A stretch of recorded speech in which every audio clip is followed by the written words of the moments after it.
Chelsea won, Arsenal won, and I am absolutely fuming. We lost this league before it even started. We lost this league at the end of the transfer window when we thought it was a good idea not to bring in a striker. You know, just leave Kai Havertz up front, someone who barely gets you 15 goals a season. How are you going to win a league with with someone that barely gets you 15 goals a season? We lost this league when we decided to sign Raheem Sterling on loan, while at the same time you got Victor Osimhen available and Galatasaray are signing him. No disrespect to Galatasaray, but ain't Arsenal the bigger club here? Couldn't we have got that deal through only 6 months ago? Here, Chelsea wanted to buy him for 120 million. Now he's available on loan, and we don't go in for him. What is going on? Then we're buying players in every other position, left backs, central mids. Why are we buying another central mid? What's wrong with Partey? I prefer Partey over Marino. Don't need Marino. Why waste 35 million on him? We could add Marino. I mean, a combined fee of Marino and Calafiori is nearly 80 million. We could have said to Sporting Lisbon, here's 70, 80 million, mate. Give us Goretzka. We could have a striker now. He would have put in half them chances.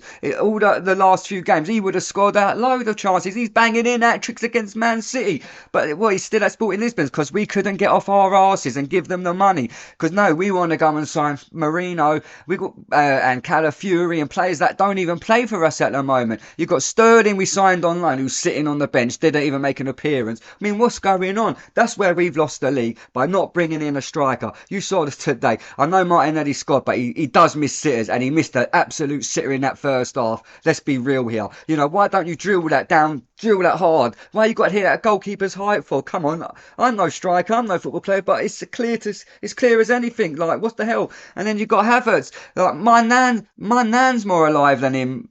And she's been dead for 10 years. He's got no heartbeat. He just floats about in that box. He's got no killer instinct. That's the problem. Our players have no killer instinct in front of goal. And it's doing my head in. Trossard, absolute sitter. Goal was open goal, 6 yards out, and he blasts it over. No killer instinct, no composure, no nothing. Why? You know, we could have had Goretzka, Osimhen. These players will win you leagues. These players will get you 20, 30 goals on a season. We're relying on Kai Havertz, who barely gets you 10, 15 goals a season. You're not gonna win no trophies with a striker. Does he even play striker? I don't know where the kid plays, but you know, he's meant to be our goal, the geezer that gets us the goals. He ain't going to get you. We're not going to win nothing with people that are only going to get you 10, 15 goals a season. What's going on? I mean, surely I've played Football Manager. I've played Football Manager a few times, but I'm no manager. You know what I'm saying? But I can see. I think anyone, my 6-year-old daughter could see that we needed to buy a strike. We need a striker, and again, today is evident of that. The chances we missed, yeah. Do you know what? A draw was a fair result. I ain't gonna sit there and lie because Chelsea missed some sitters as well. But come on, I mean, this is happening every game now. This is the first time we've scored away from home in 3 games, except that. I'm not even going to count that Preston game. And we got that Norari sitting on the bench. Bring him on. Every time he comes on, he does something beautiful. Against Inter Milan, we brought him on. He'd done that beautiful turn. You know, again, the killer instinct weren't there, but he scored some really good goals. He seems up for it. Yeah, we went 1-0 up. Again, we went 1-0 up, and it goes back to the dark arts, you know. Go 1-0 up and just coast to victory. How are we going to win a league like that? How about you go 1-0 up, put some backbone in, get that killer instinct in, and go and win 2-3-0. Go for it. You know, we went 1-0 up, and you see Bukayo, Wonder, Star Boy, he's taking half an hour to take a corner. Half an hour to take a corner. Our game plan changes too drastically when we go 1-0 up. It's just really, really infuriating. It infuriates me. And then so yeah, the goal, Odegaard, great assist, but he didn't do much in the game. I'm not expecting him to do much, really. Do you know what I mean? It's his first game back in a few months. How are you going to give the kid 90 minutes? Take him off and bring on Ethan. I can't even pronounce it, so I'm just going to call the kid Ethan. Bring him on. Why is Odegaard playing a full 90 minutes? He looked rat-ass come the end of it. He was giving the ball away and setting Chelsea on the counter-attack. Jesus Christ, man. Jesus Christ. I don't normally fume like this, but now, you know, it's getting to the point where the answers are in front of you now. We're just not scoring goals. We haven't got it's the killer instinct in these players. They lack killer instinct, and it's pissing me off. Yeah, Chelsea's equaliser. Rice, where were you today? You were nowhere today, and I'm not going to sit there and completely blame you for that goal, but I mean, you didn't really pick up it. You didn't really. You were ball watching. You know, they put in a nice little ball in behind you, and that's it. All right, he's still got a lot to do now, and it was a great finish. But you saw Gabriel's reaction. He went like this because he knew the midfielders weren't doing nothing. They were just ball watching. They looked rat-ass. That's why he's had to come off. Rice has had to come off. 105 million. 105 million for Declan Rice. I think we've had our pants pulled down, mate, at the moment. He's had a horror show this season. Absolute horror show. That's because, again, now I'm going to move. Right, so, yeah, Chelsea won, Arsenal won. It was a draw, fair result. I'm not going to sit here and moan about that, but I am going to moan about the fact that we have no killer instinct in front of goal. Also, now I'm going to move on to Arteta. Is he to blame for this now? I tell you, I've been an Arteta in for the last 2 seasons. He's done wonders for the club inside and out. But this season, he's got me sitting right on the middle of that fence, and I'm like this at the moment. Oh, Arteta in, yeah, yeah. And then it's, oh no, Arteta out. Right now, I tell you, I'm Arteta out over here now. I'm really getting close to the lawn. I'm getting close to the grass, falling on to the Arteta out. He's showing me nothing at the moment. Absolutely nothing. I mean, seriously, what is going on with Arteta? So, today's result, I'm not happy with it. I'm going to we needed to win. We're 9, 10 points behind Liverpool. Are we out of title race? Have we got the squad to recover from a 10 point gap, a 10 point deficit? No, we haven't. We have not got the cover. We might as well put all our eggs in one basket. Try and win another trophy like the no, not even the Champions League, like the League Cup or whatever. And maybe it might keep me balanced on that fence at the moment because I'll tell you what, I am really close to Arteta out. He's pushing me further and further Arteta out, and all the Arsenal fans should be fuming at the moment because, like I said, we lost this league before it even started by not signing a bloody striker that can get you 20, 30 goals a season. So yeah, I don't know what I mean. Seriously, I really don't know anymore.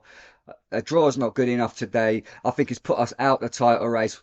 Again, we're not chasing Man City. We're not 10 points behind Man City. Then I'll be like, yeah, it's over and done with. Liverpool, surely. I mean, they are due a bad run soon, I'm hoping, but you never know. I was saying that with Leicester when they went on to win the league. Oh, don't worry, they'll crumble. They'll crumble. They never did, so you can't rely on that to happen. But I'd rather be 9, 10 points behind Liverpool than Man City. And that's another thing. That's another thing. The one season Man City a pony. We're bloody pony. Why couldn't Man City be pony last year? You know what I mean? But no, I tell as soon as Man City lost 4 games in a row, Arsenal want to go and do the same. You know what I mean? We could be well ahead. We got all Brighton down to 10 men. We should have beaten Man City. We should have beaten Brighton. It's just been a one big horror show. I was going to swear there, but I didn't. I try not to swear. But yeah, so. I'm fuming at the moment. It's looking very, very bleak. The performances are boring. Watching that football, watching it. I mean, there's nothing there. There's nothing there. Luckily we go 1-0 up, then we start coasting along, and before you know it, we get hit, and that's the problem as well. But I think the main problem is, like I have said many times in this video, the fact that we didn't sign a striker by the end of the transfer window when players like Osimhen were available. If you got off your arse, Edu and Arteta, you could have bought in Goretzka, who went and banged in a hat trick against Man City. Now every game we play now, he's pushing him further and further away. Have you noticed that? Ever since he scored that hat trick, now you got Bayern Munich after him. So forget Goretzka. Every game we play pushes him further and further, pushes these world-class players further and further away, and it's infuriating, absolutely infuriating. Like I said, he banged in a hat-trick against Man City. Victor Osimhen banged in 2 goals, should have scored 3 or 4 goals against our bitter rivals Spurs.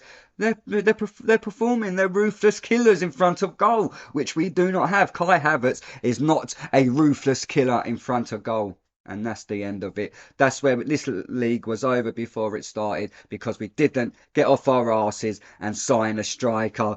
So good riddance to Edu. It doesn't look like you can do a good job. You know what I mean? Bring in that Brighton man. Who's this O'Reilly that scored against City yesterday on his debut? Where are they finding these wonder kids? Bring in the Brighton technical director or whatever position to sign these players. I don't want no one else. I don't want Mertesacker. I don't want any Arsenal affiliated ex-Arsenal player coming in and like Edu and just whatever. And another thing, it's starting to look like Arteta cannot get us over the line. He clearly can't get us over the line.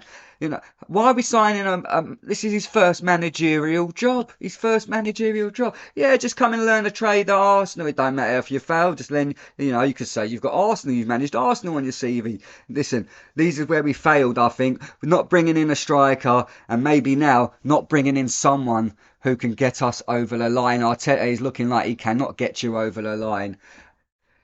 That's my rant over. That's my review of the Arsenal Chelsea game over. Smash up the like button, hit the subscribe button, and I'm still gonna say it. Come on, you Gooners!